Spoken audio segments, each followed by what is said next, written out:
So now we're going to go back to our figurative language and poetry term note taker. You should already have it open.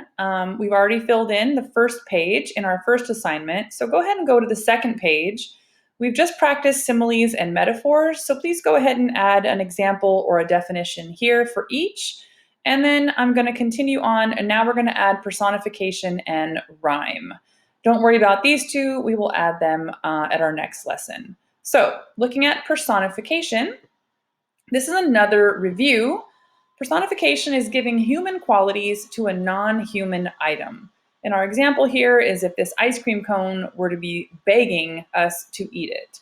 Since ice cream cones cannot speak, that is giving a human quality to a non-human item, thus it is personification.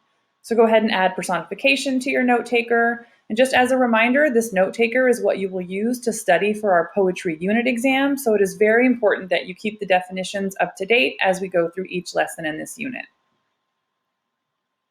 All right, and then our last term for today is rhyme scheme.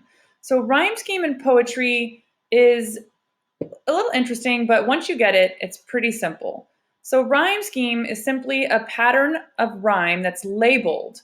So in this poem, for example, it says, "Go lovely Rose, tell her that wastes her time and me, that now she knows when I resemble her to thee." So in this case, rose and knows rhyme, so they're labeled with A. That's our first rhyming scheme. And then lines 2 and 4, me and thee, they rhyme, so they're given a B rhyming scheme. Since rose and me do not rhyme, they're not the same letter. So A and A are labeled next to each line that rhymes. And then we've got B, B, and then here's interesting. It says, "How sweet and fair she seems to be." This also rhymes with thee and me, which is why it continues with the B rhyming pattern label. So that's how you label your rhyme schemes. Basically, you look at the lines, and every line that rhymes with rose from that point forward would be labeled A.